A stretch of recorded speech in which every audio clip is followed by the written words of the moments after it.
خلق كل شيء فقدره تقديرا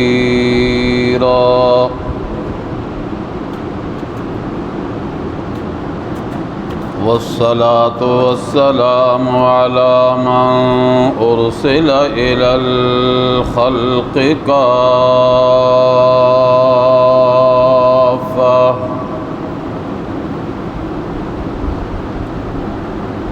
بشيرا ونذيرا وداعيا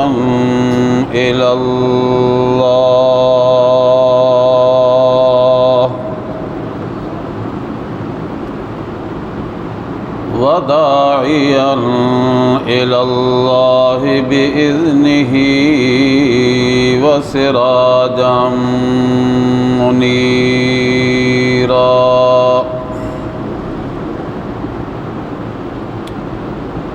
صلى الله تعالى عليه وعلى آله وصحبه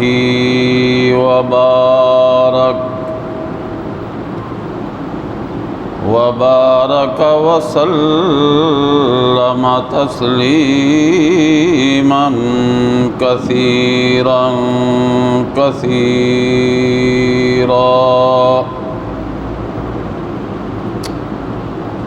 أما بعد فأعوذ بالله من الشيطان الرجيم. بسم الله الرحمن الرحيم.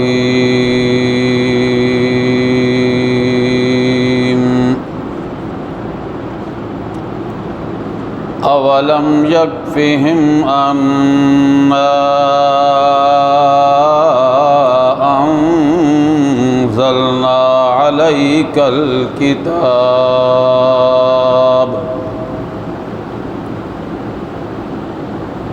يتلى عليهم إن في ذلك لرحمة وذكرى لقوم يؤمنون. وقال الله تبارك وتعالى في مقام آخر: قل هذه سبيلي أدعو إلى الله على بصيرة أنا ومن اتبعني وسبحان الله وما أنا من المشركين.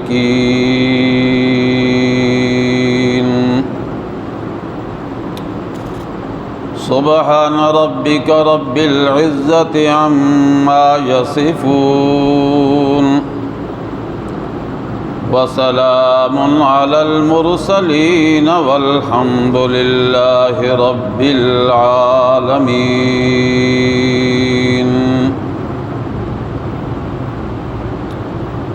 وہی داتا وہی آقا وہی مشکل کشا سب کا، کہو بے شک. وہی داتا وہی آقا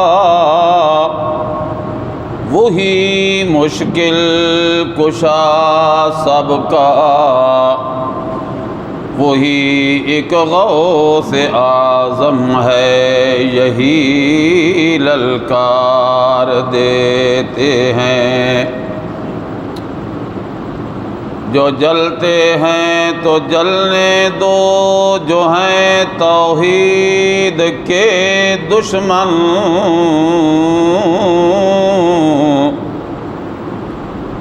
جو جلتے ہیں تو جلنے دو، جو ہے قرآن کے دشمن. ندا وحدت کی قرآن سے گلی کوچوں میں دیتے ہیں. اللهم صل على محمد وعلى آل محمد كما صليت على إبراهيم وعلى آل إبراهيم إنك حميد مجيد اللهم بارك اللهم بارك اللهم بارك على محمد وعلى آل محمد كما باركت على إبراهيم وعلى آل إبراهيم إنك حميد مجيد۔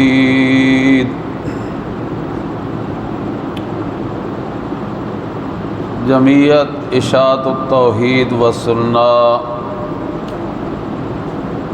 اور نوجوانان توحید و سنت ٹیکسلا ضلع راولپنڈی کے زیر اہتمام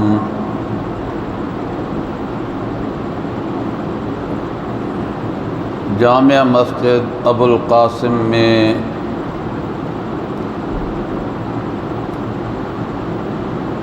ماہانہ درس قرآن کریم کی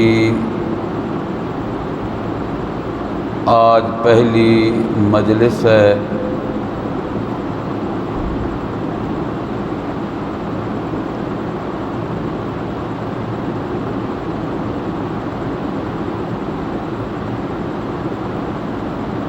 جس جماعت کے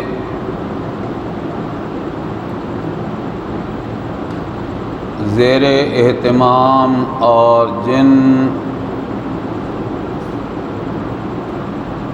نوجوانوں کے زیر انتظام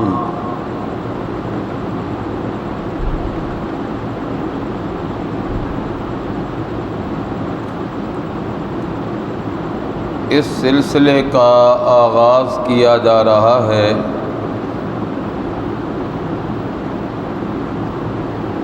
ان کا مطمع نظر، ان کی سوچ، ان کی فکر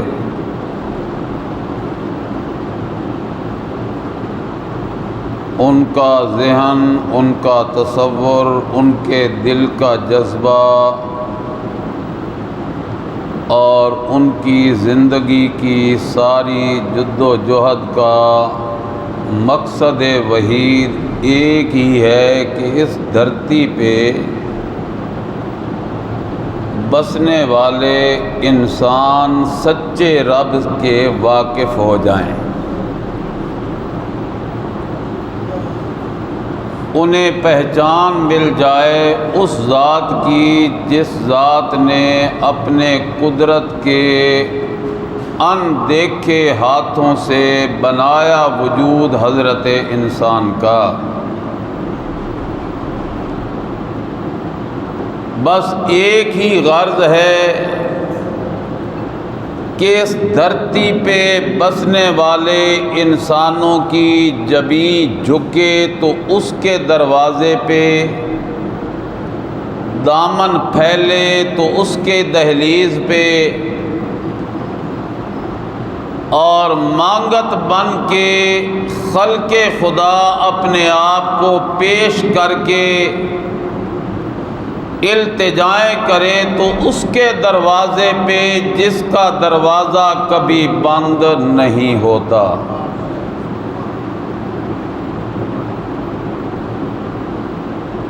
میری دلی دعا ہے اللہ اس مسجد ابوالقاسم کو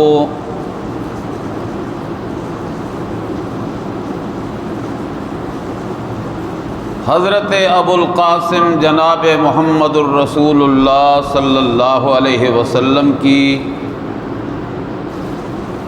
سچی دعوت کا مرکز بنا دے، محبوب کائنات صلی اللہ علیہ وسلم کی سچی سچی اعلیٰ عرفہ ازکا اطہر اجلا اکرم اشرف پاکیزہ سنتوں کا مرکز بنا دے۔ یہاں سے اٹھنے والی صدا، بلند ہونے والی آواز مسجد کے ممبر و محراب سے اور مسجد کی چٹائیوں سے، خطیب ہو یا سامعین ہوں، امام ہو یا مقتدی ہوں، سب کی زبان پہ ایک ہی نعرہ مستانہ آ جائے کہ ساری کائنات کا حاجت روا کون ہے؟ اونچا کہو۔ ساری کائنات کا مشکل کشا کون ہے؟ ساری کائنات کا فریاد رس کون ہے؟ عزت اور ذلت کا مالک کون؟ بس یہ ایک خواہش ہے ان نوجوانوں کی، یہ ایک تمنا ہے۔ میرے بزرگوں کے لگائے ہوئے اس پودے پہ آنے والے ہر پھل کی خوشبو آئے تو رب کے قرآن کی، دلوں میں مسرت آئے تو جناب محمد الرسول اللہ کے فرمان کی، قدم اٹھیں تو صحابہ کرام کے نقش قدم پہ، اور زندگی کے لیل و نہار گزریں تو ان اللہ کے عظیم بندوں کے انداز پہ کہ جن بندوں کی محنت کو میرے رب نے اپنے دربار عالی میں یوں قبول کیا، یوں قبول کیا، یوں قبول کیا کہ جب کائنات میں ان کی تائید کرنے والا کوئی نہ ملے تو عرش الہی سے ان کی تائید کے لیے رب کا قرآن اترنے لگ جائے۔ جب اس دھرتی پہ ان کی اعانت اور مدد کرنے کے لیے کوئی قدم اٹھنے نہ لگے تو اللہ انہیں عزتوں کا وہ مقام دے دے کہ چلنے کے لیے وہ مکے کی گلیوں پہ چلیں اور ان کی جوتیوں کی آوازیں عرش بری پہ سنائی دینے لگیں۔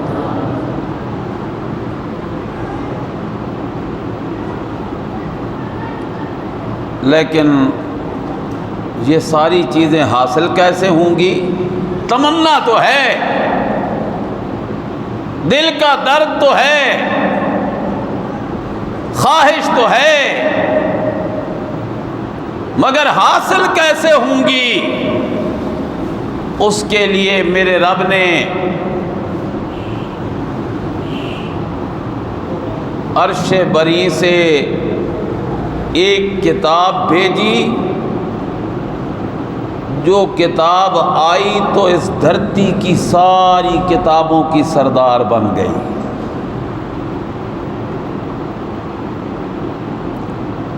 کیسے کریں دنیا والوں کی کتابیں اس کتاب کا؟ علماء کی تحریریں کب کر سکتی ہیں اس کا تقابل یا اس کا مقابلہ؟ جبکہ یہاں تو معاملہ یہ ہے کہ اللہ نے جو عرش سے خود کتابیں اتاری اور اپنے نبیوں کے پاک قلوب پہ اتاری، وہ کتابیں مقابلہ نہیں کر سکتی قرآن حکیم کا، تو پھر دنیا کی کوئی کتاب بھی قرآن کا مقابلہ۔ وجہ کیا ہے کہ جب میرے رب نے اس کتاب کو اتارنے کا ارادہ کیا تو مکے کی دھرتی پہ عبد المطلب کی حویلی میں عبداللہ کے گھر میں، آمنہ کی گود میں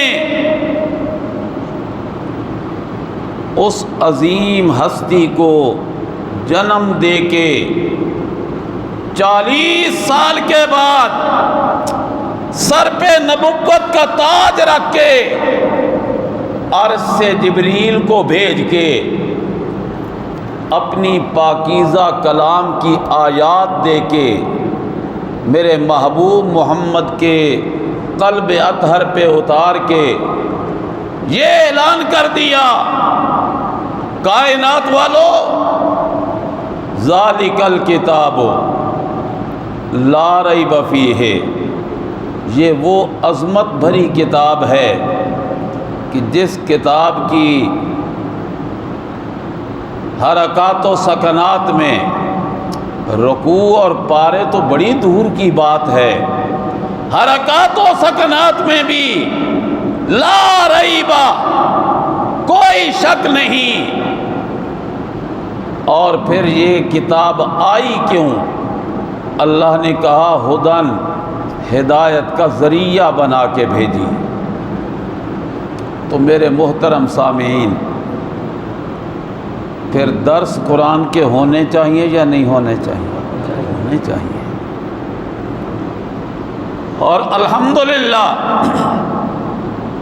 اشاعت التوحید و سنہ اس ملک کی مذہب کے نام پہ کام کرنے والی تنظیموں میں وہ عظیم تنظیم ہے کہ جن کا دعویٰ ہے کہ قرآن کے بغیر ہمارا گزارا نہیں گزارا قرآن کے بغیر۔ اس لیے کہ ہم محتاج ہیں رب کی رحمت کے، ہم محتاج ہیں رب کے فضل کے، ہم محتاج ہیں رب کی کرم نوازیوں کے۔ اولاد کی ضرورت ہو تب بھی محتاج، عزت کی چاہت ہو تب بھی محتاج، صحت کی ضرورت ہو تب بھی محتاج، اور جس کے در کے محتاج ہیں اس نے یہ رحمت بھرا خزانہ اتار دیا اور اپنی رحمتوں کا آئینہ اور خزینہ قرار دے کے اتارا۔ تو پھر ضرورت ہے اس بات کی، میرے عزیز فاضل مولانا محمد سلیمان معاویہ، اللہ اس کی زندگی میں، جوانی میں برکتیں فرمائے، علم اور فہم میں اللہ مزید ترقیاں عطا فرمائے۔ ابھی گنتی کے ایام ہیں، گنتی کے ہفتے گزرے، مجھے قلبی طور پہ خوشی ہو رہی تھی جب انہوں نے یہ اعلان کیا کہ ہمارا باقاعدہ درس قرآن ہوتا ہے اور پہلا پارہ مکمل ہو چکا ہے۔ الحمدللہ علی ذالک۔ ثم اقول الحمدللہ علی ذالک، ثم اقول الحمدللہ علی ذالک۔ اللہ تیرا شکر ہے۔ چلو آئیے اب قرآن کی طرف۔ کہنے والوں نے مطالبہ کیا جناب محمد الرسول اللہ سے، کہو صلی اللہ، مطالبہ کیا ہے؟ آپ کہتے ہیں میں اللہ کا نبی اور رسول ہوں، لولا انزل علیہ آیات من ربہ۔ مطالبہ کرنے والوں نے مطالبہ کیا کیوں نہیں اتاری گئی اس پہ آیات اس کے رب کی طرف سے، نشانیاں کیوں نہیں پیش کرتا، معجزہ کیوں نہیں دکھاتا، جبکہ اللہ کے نبیوں نے تو بڑے بڑے معجزے دکھائے۔ موسیٰ کلیم کے معجزات سے رب کا قرآن بھرا ہوا، کبھی لاٹھی کو میدان میں ڈالتے ہیں تو اژدہا بن جاتی ہے، کبھی دریا پہ ڈالتے ہیں تو خشک راستے بن جاتے ہیں، پتھر کی چٹان پہ مارتے ہیں تو 12 چشمے جاری ہو جاتے ہیں۔ یہ کیوں نہیں کوئی نشانی پیش کرتا، دکھائے نہ کوئی معجزہ، ہم مان لیں اسے اللہ کا نبی۔ رب کریم نے فرمایا میرے محبوب پیغمبر انہیں جواب دے اور کہے قل، کیا کہے؟ سارے کہو، کاف کش والا نہیں ہے، قاف 2 نقطوں والا ہے۔ رب نے کہا قل، میرے پیغمبر اعلان کر۔ یہاں میں مجبور ہوں کہ اپنے استاذوں کے استاذ کا حوالہ کیوں نہ دے دوں۔ میرے شیخ کے شیخ فرمایا کرتے تھے رب کا سارا قرآن 30 پاروں پہ مشتمل، 114 سورتوں پہ مشتمل، سارا قرآن اہم ہے۔ سارا قرآن، بولو بولو، سارا قرآن اہم ہے۔ کوئی آیت قرآن کی غیر اہم نہیں ہے، ایسی نہیں ہے کہ کوئی ضرورت نہیں اس آیت کی۔ سورت فاتحہ کی ابتدا سے سورت الناس کی انتہا تک سارا قرآن اہم ہے، مگر میرے رب کا انداز بڑا عجیب ہے کہ جب اہم باتوں سے بھی کوئی اہم ترین بات ہوتی، جسے کہا جاتا ہے اہم الاہم بات، تو اللہ اپنے پیغمبر سے کہتے ہیں قل۔ سمجھ بھی آئی کوئی نہیں؟ اب ذرا غور کرو، میرے نبی کی نبوت کی اور رسالت کا اعلان انتہائی اہم بات تھی، تو جب اللہ اپنے پیغمبر سے یہ کہنے لگے نا کہ میرے پیغمبر کرنا اپنا اعلان نبوت و رسالت کا، تو رب کریم نے فرمایا قل، میرے پیغمبر کہہ دے، اعلان کر، یا ایھا الناس انی رسول اللہ الیکم جمیعا۔ او کائنات میں بسنے والے انسانوں، میں تم سب کی طرف اللہ کا رسول بن کے آیا ہوں۔ انی رسول اللہ اہم ترین بات تھی، تو اللہ نے کہا میرے پیغمبر قل، اعلان کر کے کہے، زبان تیری ہو، بیان میرا ہو، فرمان تیرا ہو، قرآن میرا ہو۔ محبوب کائنات جب آپ اعلان کریں تو اس اہم الاہم بات کا اعلان کر کے کہے، اور جب میرے رب کی وحدانیت کی بات آنے لگی تو اللہ کریم نے فرمایا قل هو اللہ احد، اعلان کر میرے پیغمبر، هو اللہ، ہوا اللہ، کہو نا، ہوا اونچا کہو اور اونچا کہو۔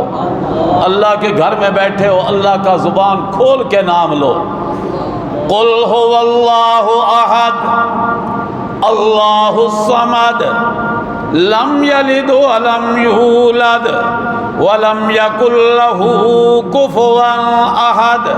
رب کریم نے فرمایا میرے پیغمبر، اب میری وحدانیت کی بات آنے لگی، اہم ترین بات ہے، اہم الاہم اعلان ہے، قل۔ تو معلوم ہوا قرآن کا انداز ہے کہ جب کوئی اہم ترین بات ہوتی تو اللہ کریم اپنے پیغمبر سے کہتے میرے پیغمبر قل۔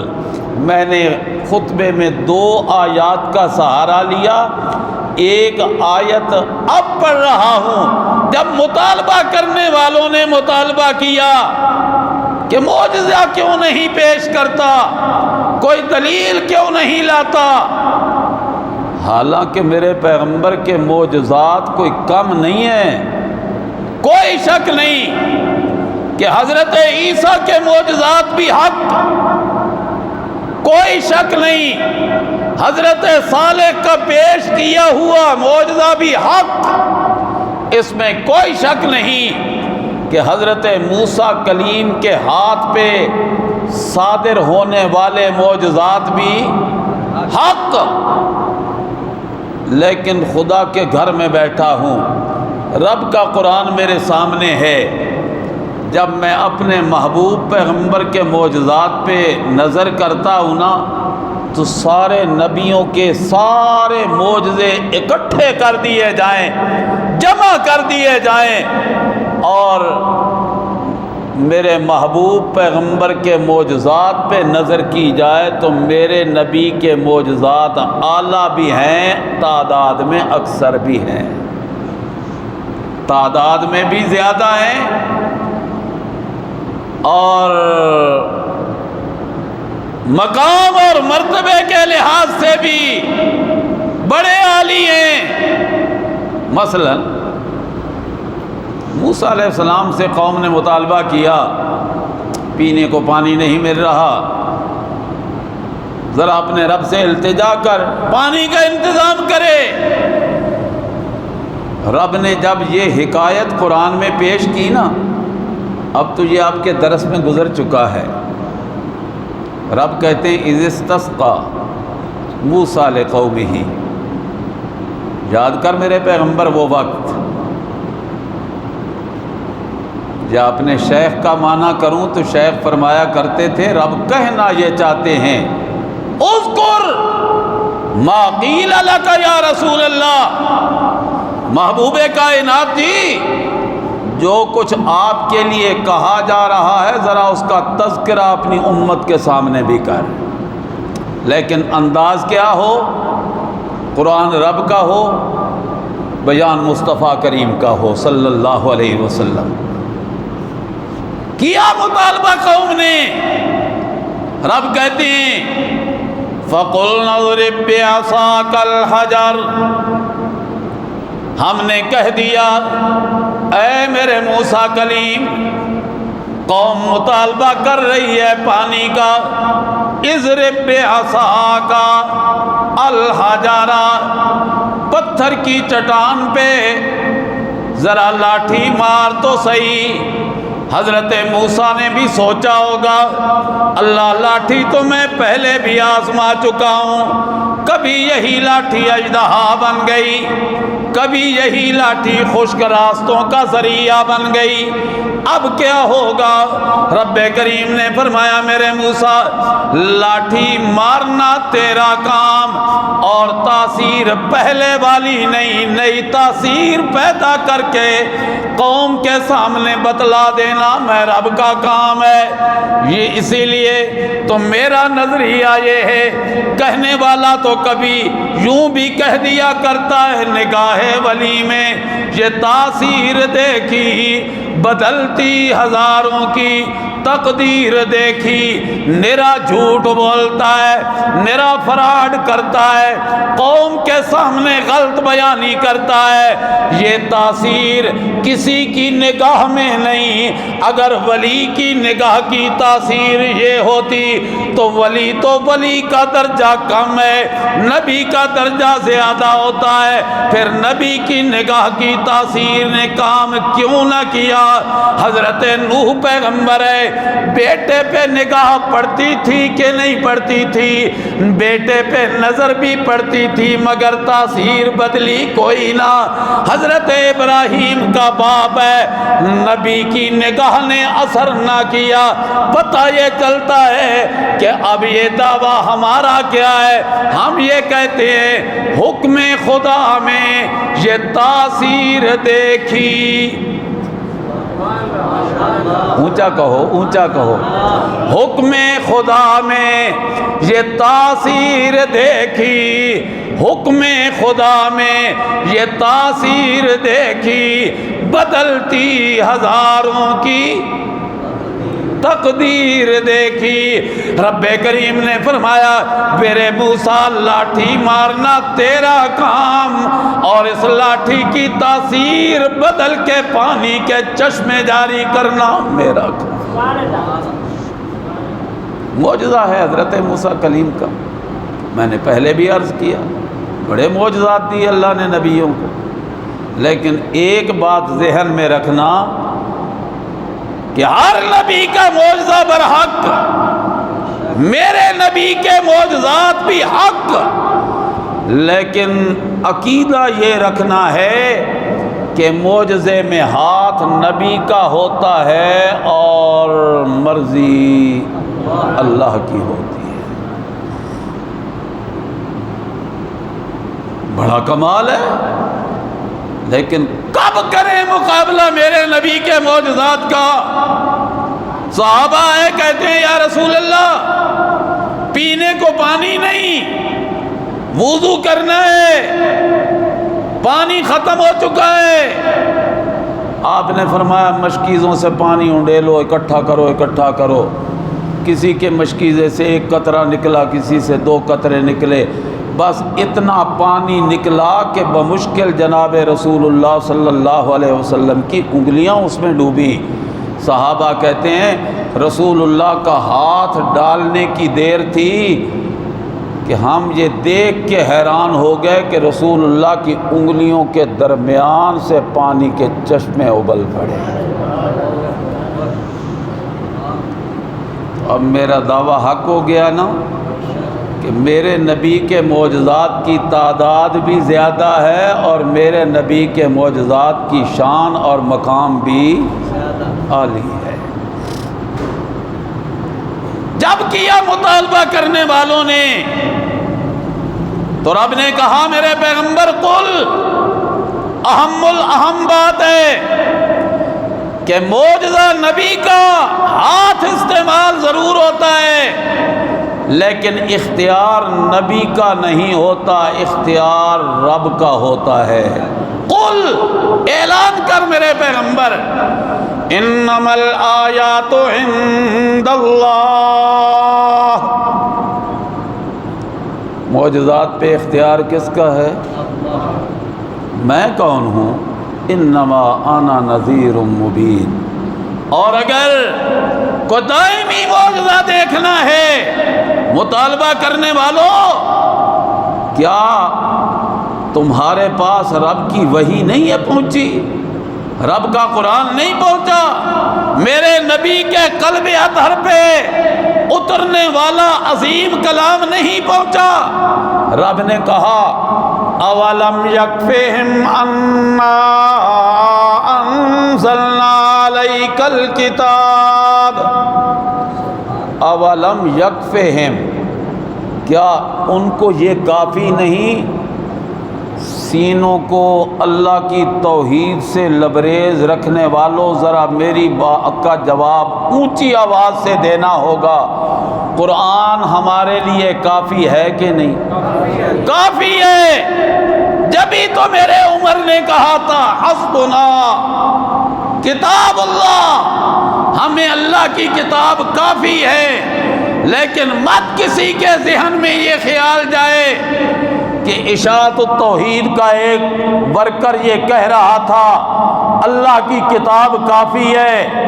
کوئی شک نہیں، کتاب اللہ ہمارے لیے کافی ہے، لیکن جس پیغمبر نے اس کتاب کو پہلے وہلے میں بیان کیا تھا، جس پیغمبر کے قلب اطہر پہ جس کتاب کا نزول ہوا تھا، اس پیغمبر کی زبان سے نکلنے والا ہر بول ہماری ضرورت ہے، ہماری بولو ہماری ضرورت ہے۔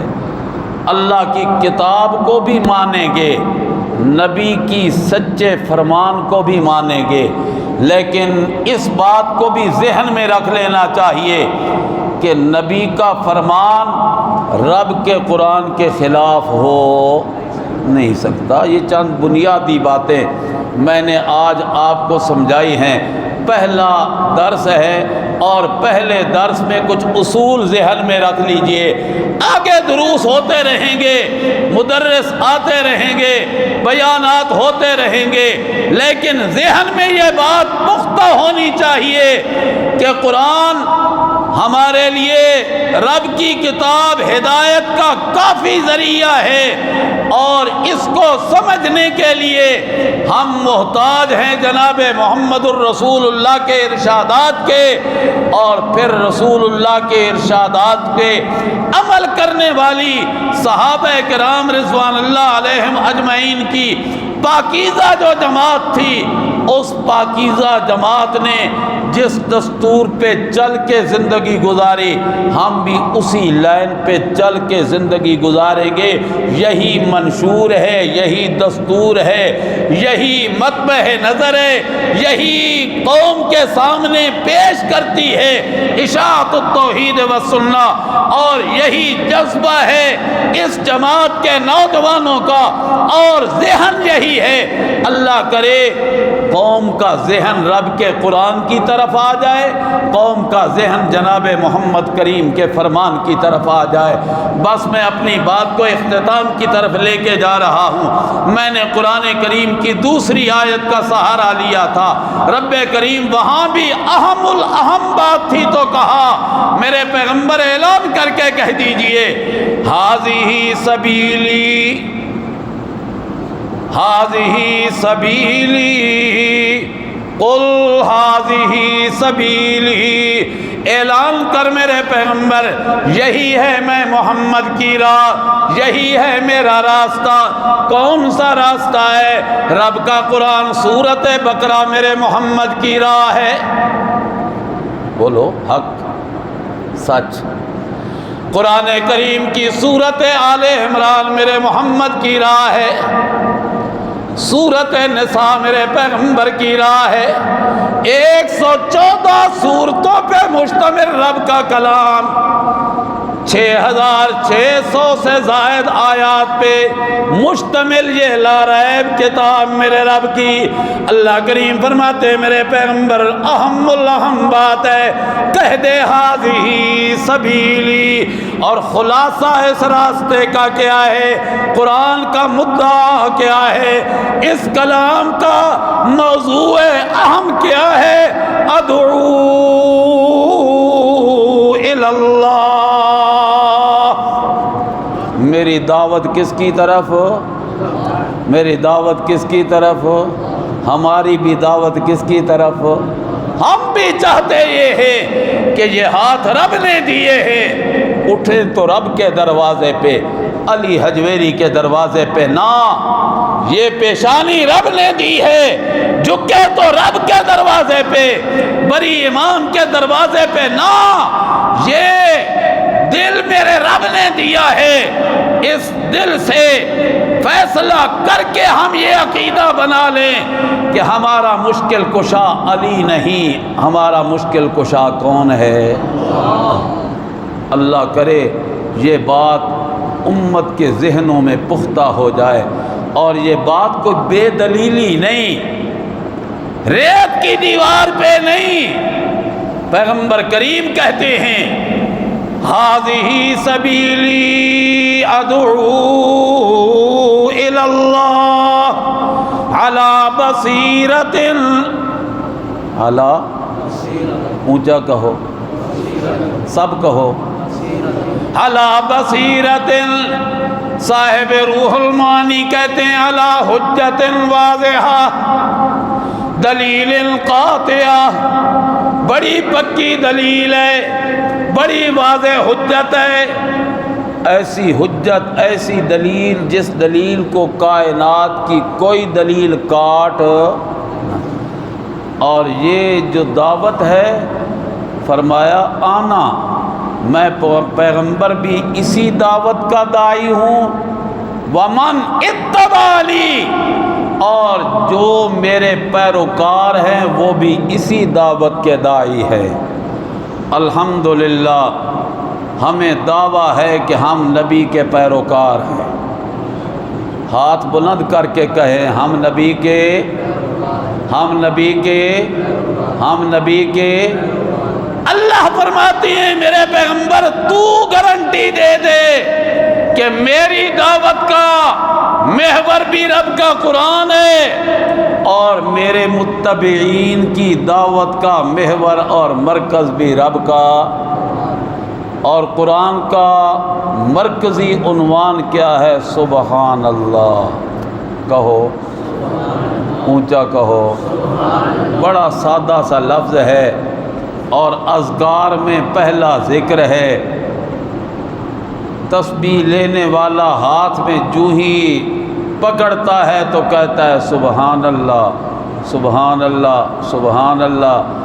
جب تک 10 مرتبہ، 11 مرتبہ، 25 مرتبہ، 33 مرتبہ، 100 مرتبہ پورا نہیں کر لیتا، دوسرا کوئی ذکر زبان پہ لاتا ہی نہیں، پتہ چلتا ہے کہ یہ سبحان اللہ کوئی اہمیت کا حامل تو ہے نا، کہ جس کو اتنی کثرت سے ادا کرنے کے بعد پھر کہتا ہے الحمدللہ، اللہ تیرا شکر ہے، پھر کہتا ہے اللہ اکبر۔ اللہ ساری کائنات اوپر سے لے کر نیچے تک، مشرق سے لے کر مغرب تک، شمال سے لے کر جنوب تک، انبیاء کا جہان بھی دیکھا، اولیاء کا مقام بھی دیکھا۔ اے اللہ، فرشتوں کا اترنا، فرشتوں کا آنا جانا، جنات کا گزرنا آنا جانا، یہ سارا کچھ اس کائنات میں ہو رہا ہے، لیکن میرے اللہ سارے تیرے مقابلے میں اصغر ہیں۔ اللہ اکبر، تو ساری کائنات سے بڑا ہے، لیکن ابتدا کرتا ہے تو کس سے؟ سبحان اللہ سے۔ کس سے؟ سادہ سا لفظ ہے، سادہ سا ذکر ہے، اور معنی کیا بنتا ہے؟ اللہ پاک ہے۔ معنی کیا ہے؟ اونچا کہو اللہ۔ بس میں ختم کرنے لگا ہوں، لیکن اس بول کے سنائے بغیر گزارا میرا نہیں ہوتا، جب تک کہ میں یہ بات اچھی طرح سمجھا نہ لوں کہ اللہ پاک ہے۔ مطلب کیا ہے اس کا؟ مسجد میں بیٹھے ہو، مسجد بھی کیا ہے؟ پاک ہے۔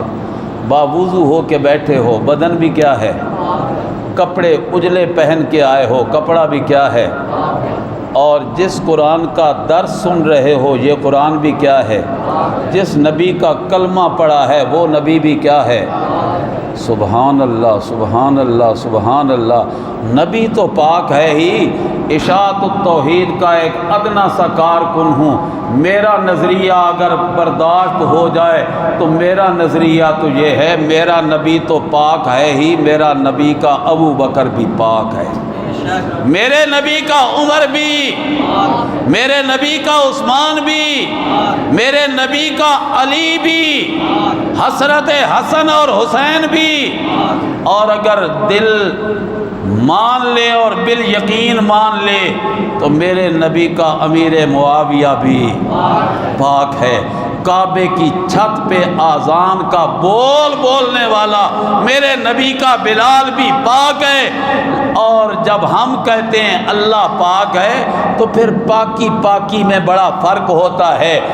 جب ہم کہتے ہیں صحابہ پاک ہیں تو اس کا مطلب یہ ہے کہ کسی صحابی پہ کسی کو تنقید کرنے کا، تنقیص کرنے کا کوئی حق نہیں ہے۔ مفسر کہلائے تب، محدث کہلائے تب، ادیب بنے تب، فلسفی کہلائے تب، اپنا عہدہ رکھے اپنے گھر میں، لیکن میرے نبی کے صحابہ تنقید و تنقیص سے پاک ہیں۔ اور جب ہم یہ کہتے ہیں کہ اللہ کا نبی پاک ہے تو پھر معنی یہ ہوتا ہے کہ نبی معصوم ہوتا ہے۔ نبی جان بوجھ کے تو دور کی بات ہے، بھول کر بھی نبی اللہ کی نافرمانی نہیں کرتا۔ اور جب ہم کہتے ہیں قرآن پاک ہے تو معنی یہ ہے قرآن کریم کی آیات، حرکات، سکنات، رکوعات شک و شبہ سے پاک ہیں۔ لیکن جب ہم یہ کہتے ہیں اللہ پاک ہے تو پھر وہ والا معنی نہیں ہوگا۔ اب معنی یہ ہے کہ اللہ شریکوں سے اللہ شریکوں سے، اللہ اپنی ذات میں بھی، اللہ اپنی صفات میں بھی، اللہ اپنے کمالات میں بھی، اللہ اپنے قدرت و تصرفات میں بھی، اور اشاعت التوحید کا ورکر آپ کے سامنے ایک کھلے عام بات کرنے لگا ہے۔ عقیدہ یہ ہونا چاہیے کہ میرا رب اپنی قدرتوں میں بھی تنہا ہے، اور میرا رب اپنی دائمی حیات میں بھی شریکوں سے، بولو بولو، شریکوں سے، کل من علیہا فان ویبقى وجہ ربک ذو الجلال والاکرام انک میت وانہم میتون ما جعلنا لبشر من قبلک الخلد افئن مت فہم الخالدون۔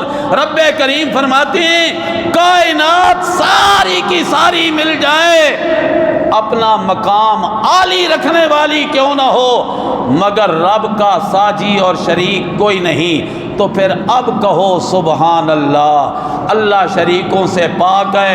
رب کریم فرماتے ہیں میرے پیغمبر اہم الاہم اعلان ہے، کہہ دیجئے ھذہ سبیلی ادعو الی اللہ علی بصیرۃ انا ومن اتبعنی وسبحان اللہ وما انا من المشرکین۔ وآخر دعوایا ان الحمد للہ رب العالمین۔ قادری صاحب